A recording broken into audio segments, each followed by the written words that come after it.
২০২৪ সালের July August গণহত্যার মূল অনুঘটক ছিল শেখ হাসিনা সরকারের গুলির নির্দেশ ও ওবায়দুল কাদেরের উস্কানিমূলক বক্তব্য। আন্তর্জাতিক অপরাধ ট্রাইব্যুনালে টানা ৫ দিনের চূড়ান্ত যুক্তিতর্ক উপস্থাপন শেষে সব আসামির সর্বোচ্চ শাস্তির দাবি করেছে প্রসিকিউশন। একই সাথে আসামিদের অবৈধ সম্পত্তি বাজেয়াপ্তের আবেদন জানানো হয়েছে।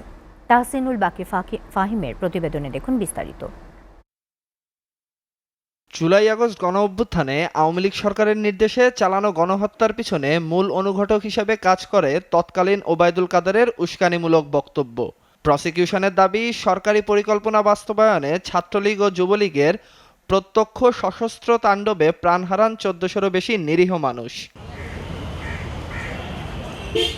মামলায় ওবায়দুল কাদের, মোহাম্মদ এ আরাফাত, বাহাউদ্দিন নাসিম, সাদ্দাম হোসেন, ওয়ালি আসিফ ইনান সহ শীর্ষ নেতাদের আসামি করা হয়। টানা ৫ দিনের শুনানি শেষে চিফ প্রসিকিউটর জানান, ২১ জন সাক্ষীর সাক্ষ্য প্রমাণের মাধ্যমে আসামিদের বিরুদ্ধে আনা সব অভিযোগ সুনির্দিষ্টভাবে প্রমাণ করা সম্ভব হয়েছে।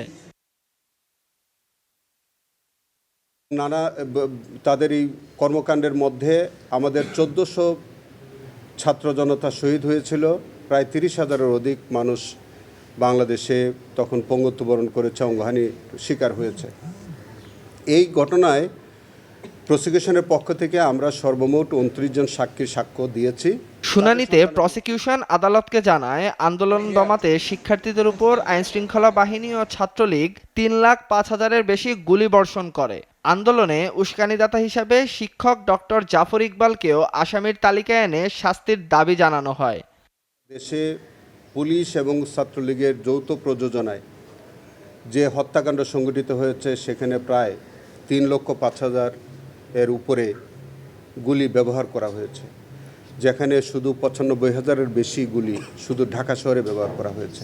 শহীদ ওসমান হাদি ও ছাত্র সমন্বয়কদের দেওয়া সাক্ষ্যসহ সার্বিক তথ্য প্রমাণের ভিত্তিতে ট্রাইব্যুনালের কাছে আসামিদের সর্বোচ্চ শাস্তি এবং অর্জিত সম্পদ বাজেয়াপ্ত করার জোর দাবি জানিয়েছে প্রসিকিউশন টিম।